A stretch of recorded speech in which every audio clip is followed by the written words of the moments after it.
Oi, Eduardo, tudo bem? Boa noite, Thiago. Boa noite, gente, tudo bem? Vocês nos escutam? Comenta aí embaixo se vocês nos escutam, de onde vocês são. Compartilha a live com os amigos. É fundamental para a gente propagar esse debate, né? Esse debate que é sobre empoderamento, sobre muitas coisas, de onde vocês são. Comenta aí nos comentários, porque tem tantas pessoas, né? O Eduardo conhece tanta gente, eu também, né, Edu? É verdade. O pessoal tá falando que tá tudo ok aí no som. E acho que a imagem também, né? Hoje normalmente trava, mas hoje não tá travando, então nem craquelando, acho que tá bem legal. Ai, que maravilha. Obrigado, Paulo de Araraquara, tá aqui com a gente. O Ramos, também de São Paulo, capital. A Drica, que é aluna, foi sua aluna, Eduardo. Foi minha aluna de Que pedagogia. Bom. Bastante gente. Pessoal de Mogi das Cruzes também acompanhando a nossa live, o André. Pessoal legal. Então, meu amigo, falar de políticas públicas e comunidade, grupo, movimento, militância, GLBT, né? Um momento bastante delicado, né? Principalmente para um pré-candidato se autodeclarar homossexual publicamente, né? Já que boa parte da campanha que foi feita recentemente, inclusive usou como bandeira, né, o não à voz do grupo GLBTQIA+, né? Não só os GLBTs foram cerceados aí de uma voz, mas também os simpatizantes, aqueles que acompanham o movimento e são a favor da liberdade de expressão, né, da diversidade de gênero e de identidade, também foram meio que silenciados, né? E como é que você vê esse cenário? Eu acho um cenário que exige bastante luta nesse momento, né, para que a gente possa retomar o nosso lugar na sociedade, na política. Quando eu digo tomar esse lugar, é um lugar de recomeço de conquistas que, de uma certa forma, ficou silenciado, né, nesse momento. Primeiramente, né, Paulo, eu acho que a gente... Eduardo, Paulo, eu fiquei com Paulo na cabeça, Paulo de Araraquara. Eduardo, eu acho que a gente tem que pensar o que nos envolve com a política, né? Porque geralmente a gente já tem um desafio muito grande quando a gente vai se envolver com a política, seja você uma pessoa que não pertence ao grupo LGBT, já tem as suas resistências, porque as pessoas geralmente pensam que quem foi para a política porque não deu certo profissionalmente na iniciativa privada, e aí está querendo se beneficiar dos meios públicos, né, tratar a coisa pública como se privada fosse, e aí, como a política já tem essa pecha, então você já carrega esse problema quando você fala que vai se envolver com política, né? Quando você fala que vai se envolver com política, as pessoas já pensam que é bandido, é ladrão, tá preocupado, tá querendo ganhar, tá querendo enriquecer facilmente, né? E isso tudo é um problema, o que distancia as pessoas da política e o que coloca as pessoas com medo da política. E quando você coloca uma coisa a mais, você agrega, né, a questão LGBT, aí o problema piora mais ainda. Piora porque o índice de rejeição aos políticos hoje na nossa sociedade é muito grande.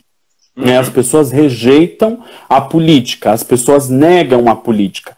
E quando você coloca a questão LGBT, aí ainda mais essa rejeição aumenta, porque aí as pessoas que são fora da comunidade começam a falar assim, você é candidato, então você é o candidato gay. O candidato que vai falar só para os gays. E isso não é uma verdade, porque uma pessoa que é LGBT e se candidata e vai concorrer às eleições é uma pessoa que provavelmente vai defender a pauta LGBT, é uma bandeira, mas ela deve ter os seus posicionamentos posteriores, né? Ela vai poder ter posicionamentos a respeito de moradia popular, a respeito de habitação, a respeito de educação, de saúde, né? Então é uma maneira de taxar, né, os LGBTs assim, é o candidato gay para reduzir, né, para reduzir as pessoas como se elas só fossem isso, né? E obviamente que a gente se orgulha do nosso movimento, da nossa bandeira, da bandeira do movimento LGBT, mas também nós precisamos do apoio da comunidade como um todo, né, da comunidade não só LGBT, mas da comunidade hétero, porque para ser você não precisa ser gay para combater a homofobia. Com certeza. Você sabe, eu estou produzindo um material, né? Eu estou fazendo alguns levantamentos e é bastante interessante porque quando se fala em homofobia, a gente remete esse termo muitas vezes à questão do ataque óbvio, né, em termos práticos ao homossexual, mas ele é um termo muito abrangente porque assim, eu fui me dar conta, sabe, que a mulher, independente de ela ser homossexual, a lésbica ou heterossexual, ela sempre foi vítima desse processo patriarcal heteronormativo. Porque ela se coloca no lugar, ela foi colocada num lugar na sociedade onde ela foi silenciada por anos, né, por séculos, a gente pode dizer assim, desde a invenção da histeria como uma doença comportamental feminina, né, e toda a conquista que ela ainda busca na sociedade, mas, sabe, também com esse resquício, com esse mesmo processo que se aplica à homofobia, né? Ela também é vítima desse processo, porque ou você se encaixa nesse sistema heteronormativo, ou se você tenta fugir desse sistema, escapar desse sistema, você é vítima desse outro processo, né, de exclusão e de agressão, de violência física, de violência simbólica contra. Então, eu tenho pensado muito nisso, sabe? Que essas questões da homofobia, não desconstruindo o termo em si, mas pensar que ele é muito mais abrangente do que se imagina e as vítimas são muito maiores do que se acredita, né? Exatamente, Eduardo. Porque o que eu fico pensando, por exemplo, porque tem o conceito, né, do racismo estrutural, né, como também a questão do machismo estrutural na nossa sociedade que se calcou, se construiu, né, nesses matizes, né, de opressão à mulher e, consequentemente, opressão a qualquer forma de sexualidade que estivesse fora dos parâmetros que a sociedade coloca como normal, a dita heteronormatividade. Então, qualquer pessoa que está fora dos padrões heterossexuais, heteronormativos, ela já se encontra à margem por excelência. E, inclusive, eu acredito que aí isso é algo que eu acho que a gente tem que falar muito, e principalmente agora é direcionado, eu acredito, aos LGBTs, porque muitas pessoas, às vezes, acham assim, né? Principalmente o recorte que alguns fazem. Eu sou LGBT, então eu sou classe média, eu tenho meu emprego garantido, eu tenho os meus direitos assegurados, então eu acho que para mim a pessoa pensa assim, eu já consegui a minha manutenção dos status quo, então tá tudo mantido, tá tudo ok, eu não preciso lutar pelo outro. Né? E é um problema muito grande, porque o que acontece? Né? A gente tem ser LGBT, né? Ser gay na Avenida Paulista é uma coisa, né? Lá tem a sua aceitabilidade, né? Agora, você ser LGBT num lugar diferente, numa quebrada, você ser LGBT num lugar onde as pessoas não acolhem e não olham com um pouquinho mais de aceitabilidade, é o desafio. E obviamente que eu não estou dizendo que lá na Avenida Paulista uma pessoa não vai sofrer homofobia, porque vai, com certeza vai, porque ela é estrutural. Mas o que acontece é que às vezes as pessoas elas acham que a luta LGBT é só pelos direitos civis, de poder ter o casamento, de poder ter a adoção, agora como teve a questão da doação de sangue, né, e autorizada pelo STF, onde os homens gays podem doar sangue, mas a questão, obviamente, que é um direito conquistado, é muito importante esse direito, obviamente é muito importante, é fundamental ter esse direito assegurado, mas isso não nos torna a vida diferente. Isso não torna a vida diferente. A vida de um LGBT pobre da quebrada continua sendo tão torturante quanto antigamente. Então, assim, o que muda em termos práticos na vida de um LGBT quando, por exemplo, coloca a questão da criminalização da homofobia, né? Colocou, quando o STF coloca a LGBT... criminaliza, né, equipara a homofobia, a LGBTfobia ao crime de racismo. Né? A gente, obviamente, tem que comemorar, a gente tem que celebrar essa conquista, mas em questões práticas, o que muda na vida de uma pessoa que não sabe dos seus direitos? Praticamente quase nada, porque no Brasil, o que a gente tem? No Brasil, a gente tem aquele famoso ditame, né? Essa lei não pega, essa lei não pega. Mas por que a lei não pega? Porque a lei não pega porque nós, como sociedade, nós sempre estamos a esperar uma figura carismática, uma figura transformadora que vai vir, que vai transformar tudo, e então a gente sempre fala, a gente espera, vai fazer a lei, mas a gente exige que outra pessoa venha investigar, e a gente não se coloca como sujeitos, né, como sujeitos sociais históricos no mundo que têm o dever de fiscalizar e de fazer aquela lei funcionar. Como eu disse, por exemplo, quando a gente vai num lugar e você vê uma mulher sofrendo uma agressão física, você não precisa ser da família dela, conhecer ela para você ir lá, intervir, ligar para a polícia, ligar para não é ajudar? A mesma coisa você é LGBT, você não precisa ser LGBT, você tem que ter uma visão de ser sujeito, né? Ser sujeito participante. Nós tivemos aqui na cidade de São Paulo um caso, tempo atrás, de um vendedor que estava no metrô e defendeu uma transexual e ele pagou essa defesa com a própria vida. Né? Porque as pessoas se autorizam a violentar fisicamente e simbolicamente, inclusive nos mínimos discursos que se apresentam em espaços que deveriam acolher, como é o caso da escola. Né?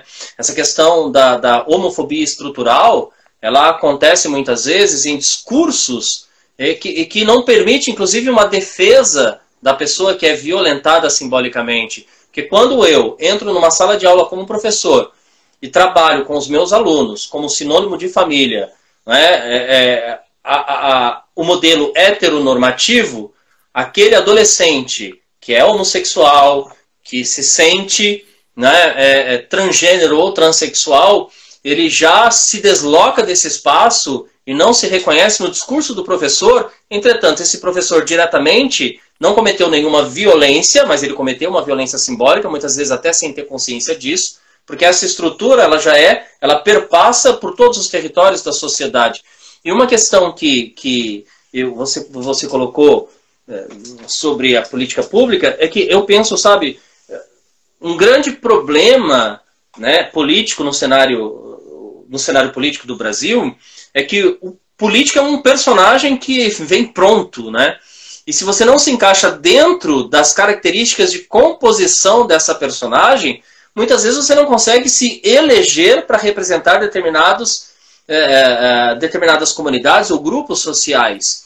Então você muitas vezes tem que se caracterizar com a performatividade dessa personagem política e em muitos momentos as pessoas não elegem, né, as pessoas que as representariam e elas acabam elegendo essa personagem que se apresenta de forma dada.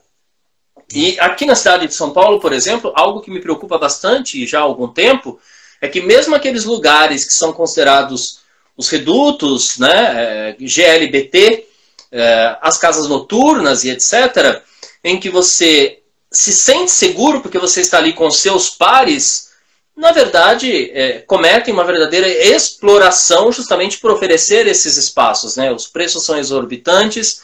Então, embora você acredite que você esteja no seu espaço, na verdade, você está participando de um espaço que te faz sentir seguro, que você está com seus pares, mas você está sendo explorado naquele momento e muitas vezes nem tem consciência disso. Então, a gente fala também dos GLBTs nas periferias, mas também no centro de São Paulo, em que existem esses espaços e que alguns participam, né? Eles estão sendo explorados e muitas vezes não têm consciência disso. Isso também é uma questão de política pública que precisa ser discutida, fiscalizada, né? E que a comunidade precisa também, acredito, acordar para isso, né? Eu concordo plenamente, Eduardo. Eu acredito que quando a gente entra, por exemplo, quando eu coloco essa questão de que a pessoa parece que ela vive num gueto, né? Parece que você só pode ser LGBT dentro de um gueto. Fora daquele gueto, você não tem autorização para ser e para estar naquele lugar, né? E isso é uma questão do direito à cidade, né? A pessoa não... isso está na cena, né? O direito à cidade. Por que você só pode ser LGBT na região da República, na região da Avenida Paulista, ou na região de Pinheiros, né? Por que você não pode ser LGBT exatamente. Por que não pode ser LGBT em outros lugares? E aí, nisso, com isso que você coloca, eu me recordo de uma frase de Dom Helder Câmara. Ele colocava muito assim, né? Eu acredito que o mundo será melhor quando o menor que padece acreditar no menor.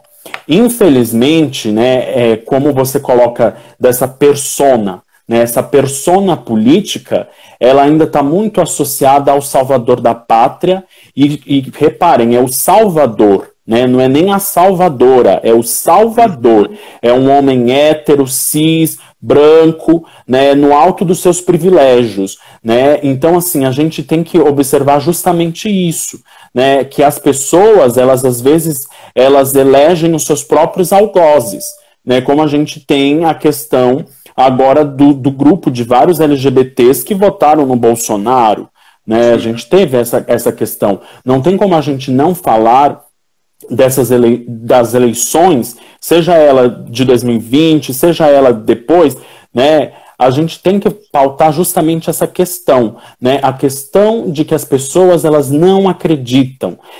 O que elas escolhem para ser representadas? Elas escolhem, muitas vezes, os seus próprios algozes para te representar. Obviamente que com isso eu não estou dizendo que só um LGBT consegue representar um LGBT. Não. Obviamente que às vezes tem pessoas que não são LGBTs, mas que defendem a causa, que honram, que respeitam e que lutam e que são pessoas que estão sendo coadjuvantes, né? Que estão, eu coloco esse termo coadjuvante justamente porque, né, a gente sabe que o protagonismo deve ser sempre dos LGBTs, deve ser sempre, a gente tem que valorizar aí o lugar de fala, mas a gente não pode jamais esquecer dos parceiros, das parcerias, as outras pessoas que por um acaso... Exatamente, porque a gente sozinho, a gente não consegue dar conta. E eu fico sempre me perguntando, por exemplo, o Brasil é um país de muitas contrariedades. Muitas contrariedades, né? É sempre bom a gente olhar para o Brasil para a gente ver essas contrariedades. Nós somos o país que tem a maior parada do orgulho LGBT do mundo. Do mundo. Mas aí, em contrassenso, nós também somos o país que mais mata LGBTs no mundo. Aí, vamos colocar também, olhando no cenário recente da história política, né? Nas últimas eleições de 2018, esse cenário mudou um pouco, né? Tivemos a eleição da Érica Malonguinho aqui em São Paulo, que é uma excelente deputada pelo PSOL, primeira mulher transexual da história do Brasil e a primeira transexual negra do mundo a chegar a um cargo de poder, a um cargo eletivo. E tem também a Erika Hilton, que enquadra, que está dentro da bancada ativista. Depois tivemos, no cenário federal, o nosso senador Fabiano Contarato, o primeiro senador eleito assumidamente homossexual da República Federativa do Brasil. E tivemos o Jean Willis, que depois foi fazer o seu exílio, o seu autoexílio, e assumiu o Davi Miranda. Mas eu fico me perguntando, com o tanto de público que nós temos frequente na parada do orgulho LGBT, por que será nós só temos um deputado eleito no Brasil que nos represente no Congresso Nacional? Por que apenas um? Onde está a nossa contrariedade?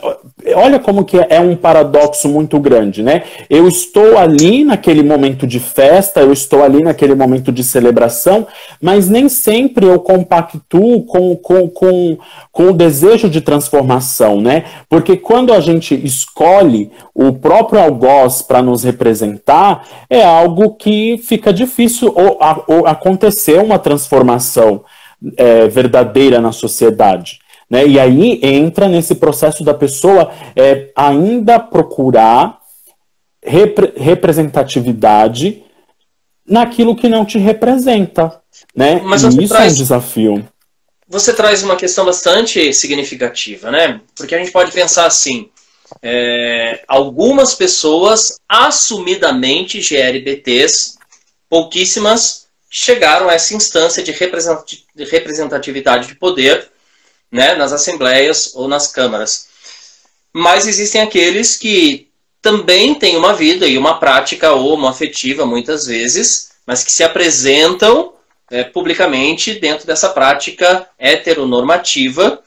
E aí a gente pode pensar, né, em duas questões. A personagem com a qual eu me apresento, e também não estou criticando quem, né, mas é só para a gente pensar, porque é óbvio que deve existir muito mais deputados que tenham relações homoafetivas e estão eleitos, mas não lutam pela comunidade, e o discurso pode ser, inclusive, extremamente homofóbico.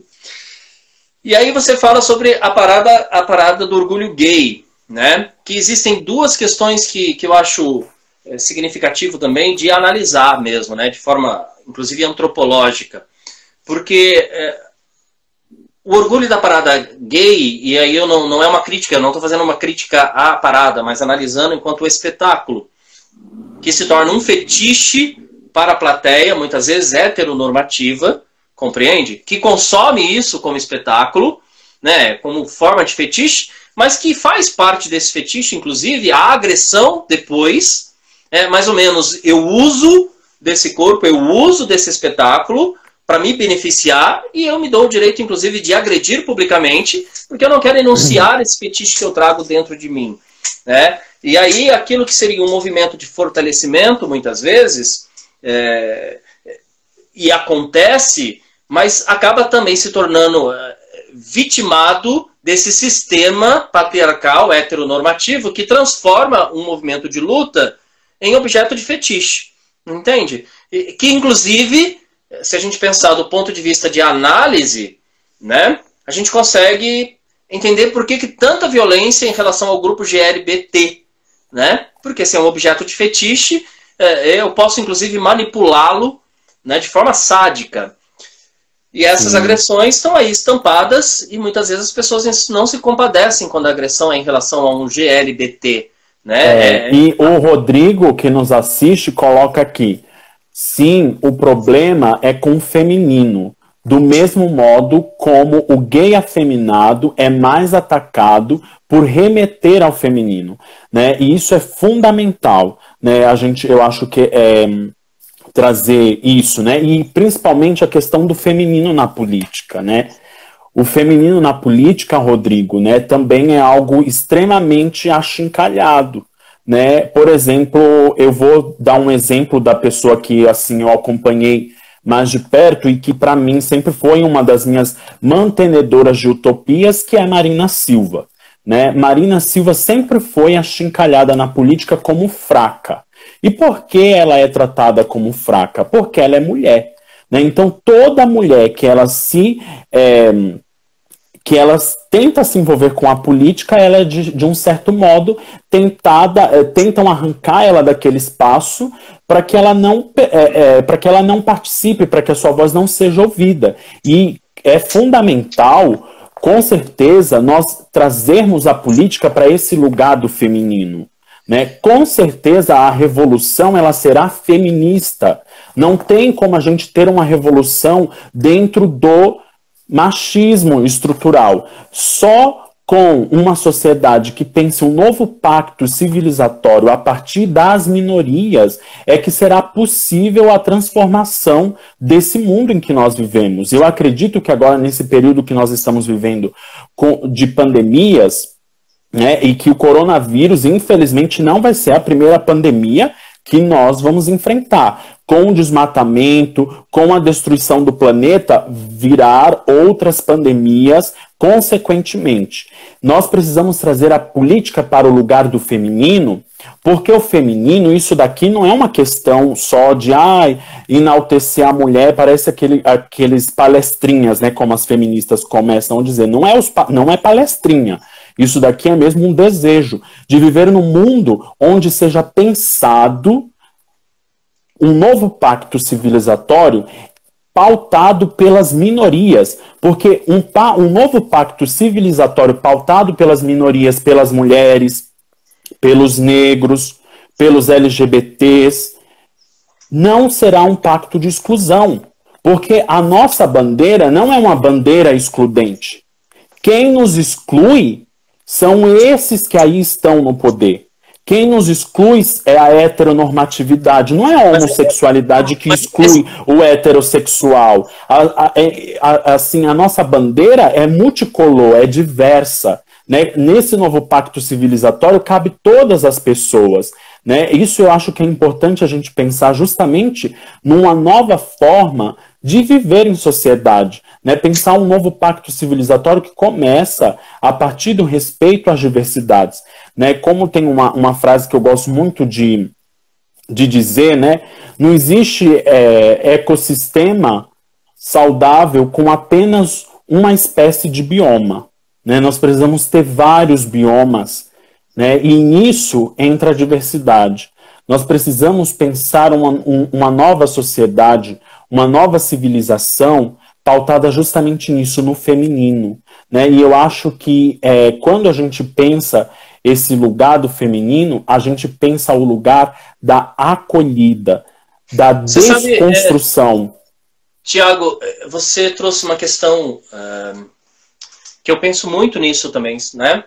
Muitas pessoas, principalmente quando se autodeclaram homossexuais, eles falam, se dão pronomes femininos, né? E durante um tempo eu pensei muito sobre isso, e eu dei uma palestra há uns 3 anos atrás numa universidade, em que inclusive eu usei um salto alto com o intuito de provocar os alunos da universidade e os professores também. Porque eu queria falar sobre esse caráter da performatividade do gênero, né? E eu disse, olha, pela minha história de vida, né? Eu não posso ser um homem na sociedade, eu sou assumidamente uma mulher. Porque se nós pensarmos na performatividade, o negro, independente da sua orientação sexual, da sua identidade de gênero, os GLBTs, independente de serem homens ou mulheres, enquanto sexo identificado biologicamente a partir do nascimento, a partir do momento que você foge dessa regra heteronormativa e patriarcal construída secularmente, mesmo, por exemplo, quem pratica uma religião de matriz africana, o lugar na sociedade construída secularmente não é a do homem, porque o lugar do homem nessa sociedade ele é muito marcado, né? É o heterossexual, cristão, né? Que se coloca publicamente como ativo, dominador e como alguém que detém o poder sobre as demais diferenças. Né? E eu coloco, inclusive, mais um elemento aí, né? Aquele ouvinte. E a gente tem que pensar nessas questões da diversidade, porque o nosso lugar acaba sendo esse lugar de performatividade que foi construído, né, e atribuído, em primeiro momento, à mulher. Entende?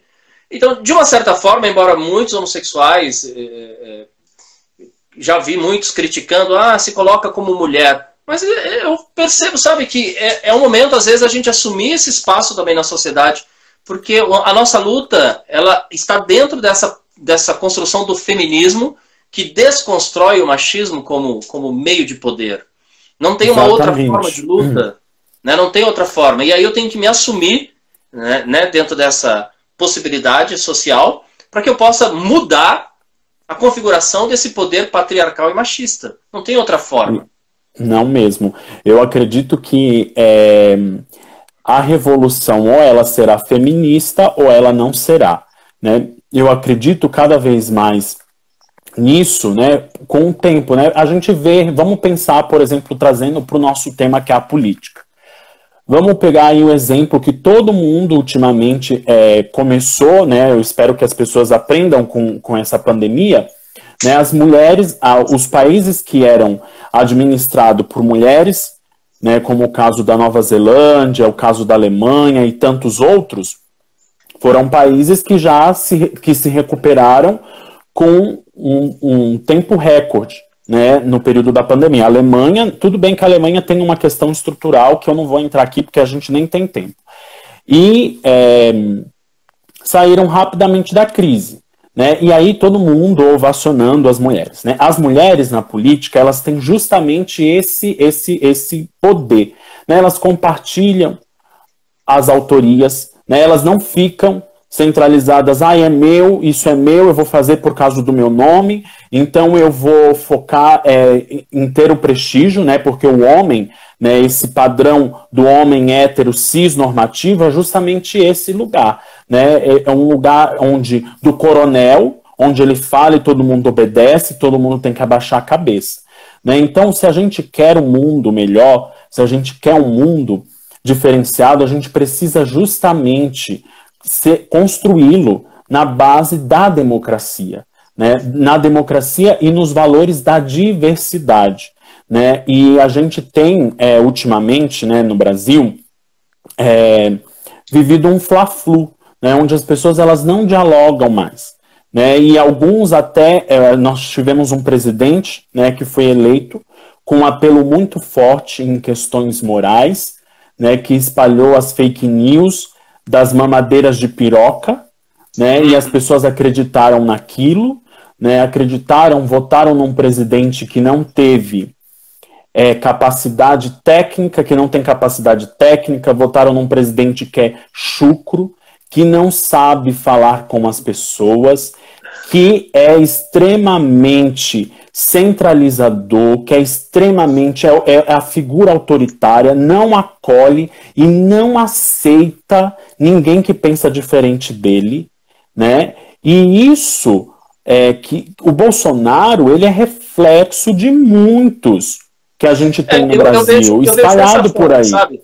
Eu não sei se as pessoas acreditaram ou se as pessoas encontraram alguém que poderia representá-la, sabe, representar o que há nesse íntimo, porque muitas pessoas que votaram no Bolsonaro, inclusive pessoas de LGBTs, elas falam, eu não sou homofóbico, né?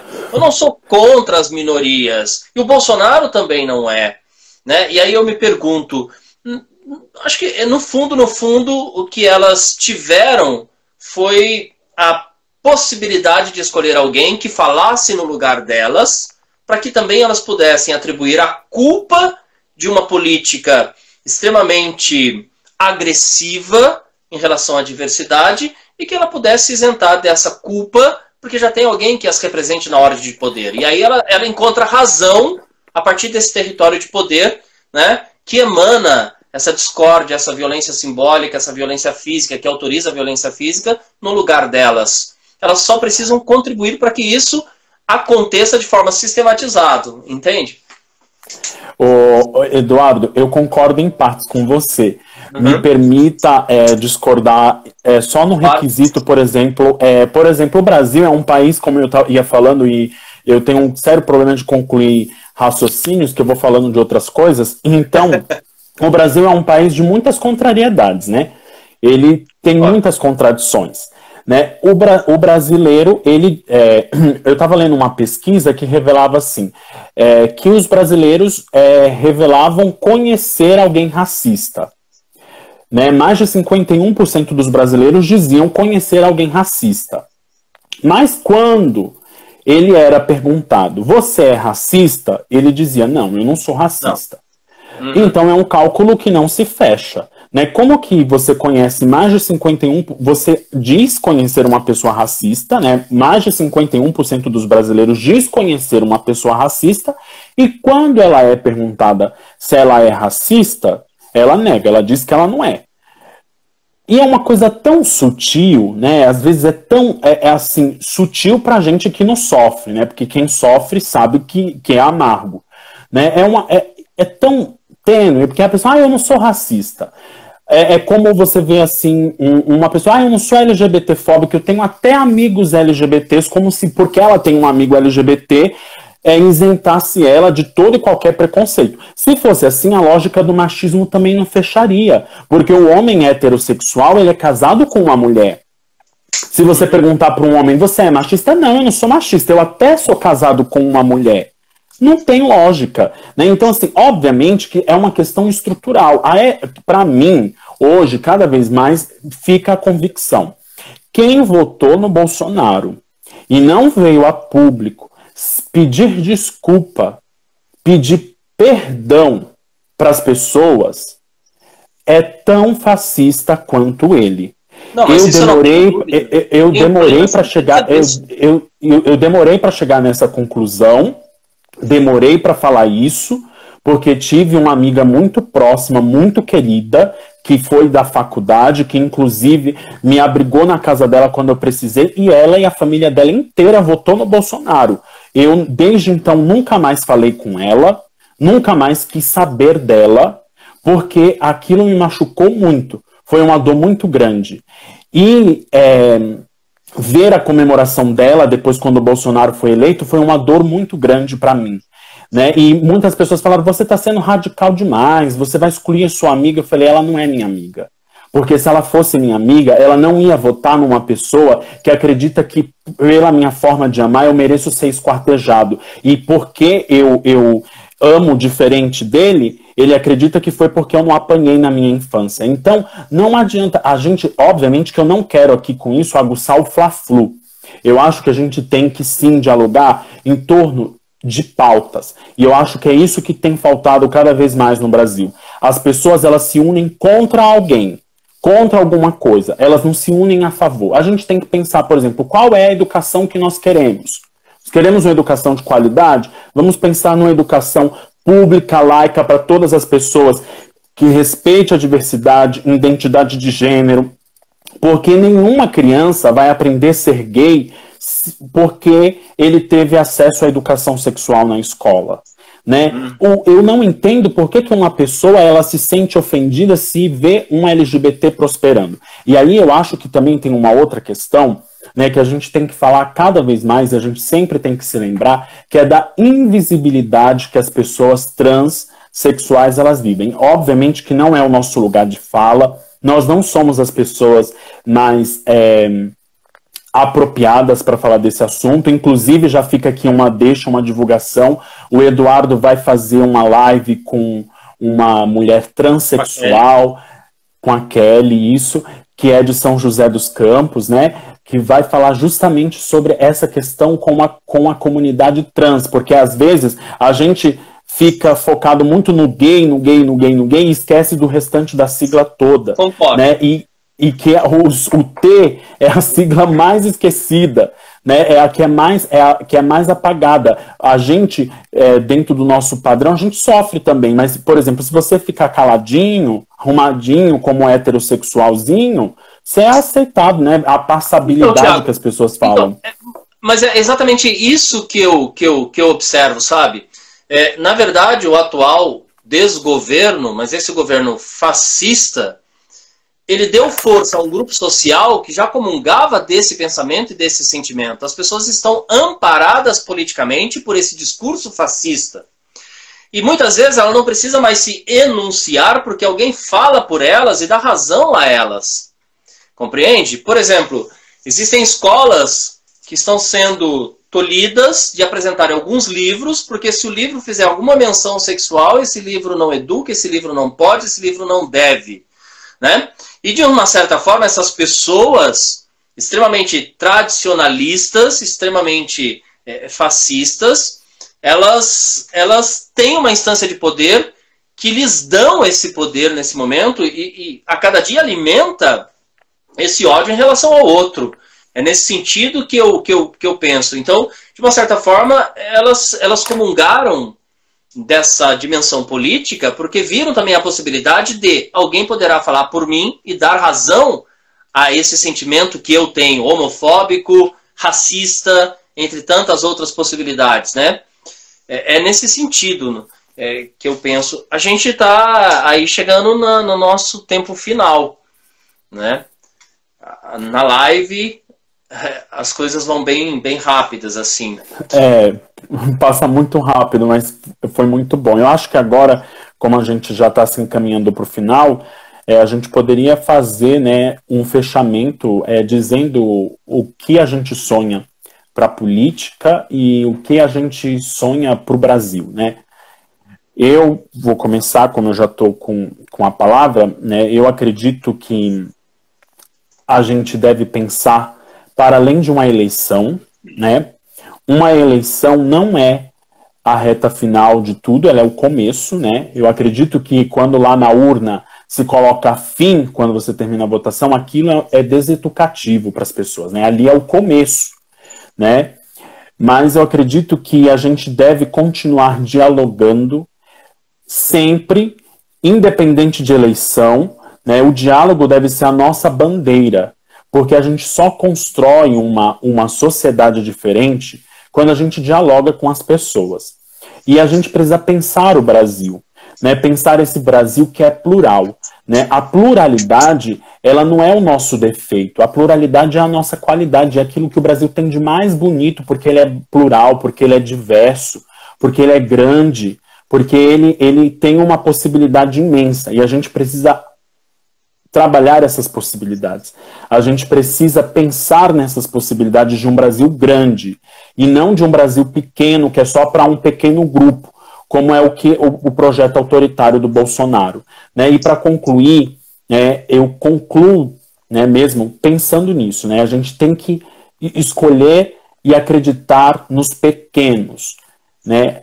Acreditar no menor, que assim o mundo vai ser diferente. Se a gente continuar acreditando nos grandes, que os grandes vão vir fazer as coisas pela gente, nunca vai existir mudança. A gente vai eternamente ser dependente desse homem hétero, branco, cis, normativo. Eu penso que é um momento de possibilidade de renovação, que as pessoas tenham consciência política e de atividade política, né?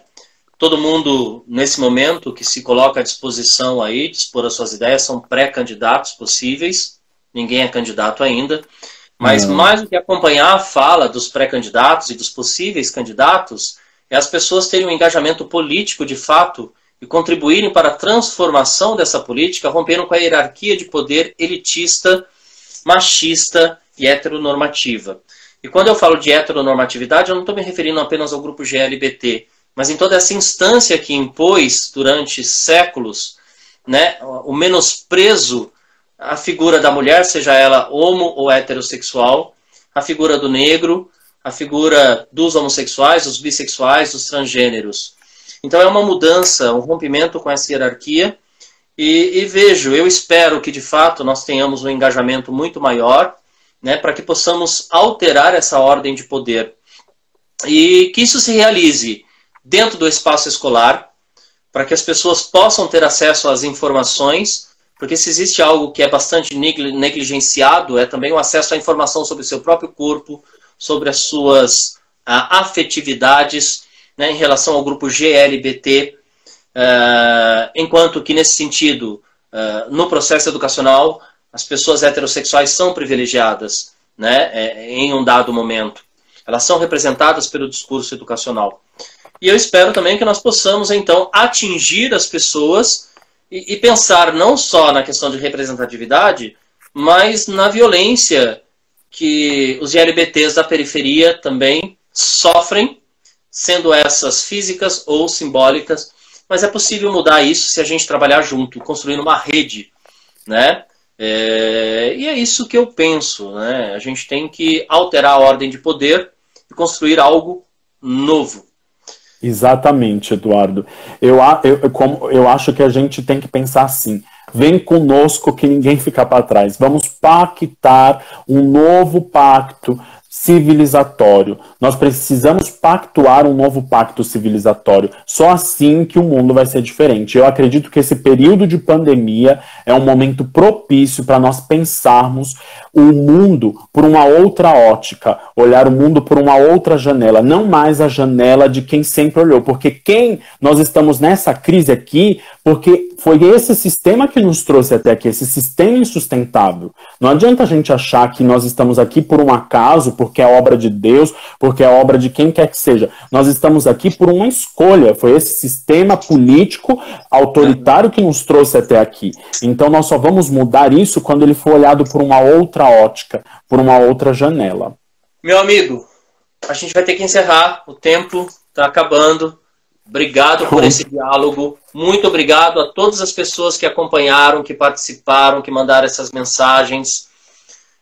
Como eu disse, nós não podemos e não devemos estar sozinhos. É preciso uma rede, né, de apoio, uma rede de opinião, uma rede de trabalho. A gente precisa trabalhar juntos, formarmos uma voz. Obrigado, Thiago. Tchau, Eduardo. Obrigado, viu? Tchau, tchau.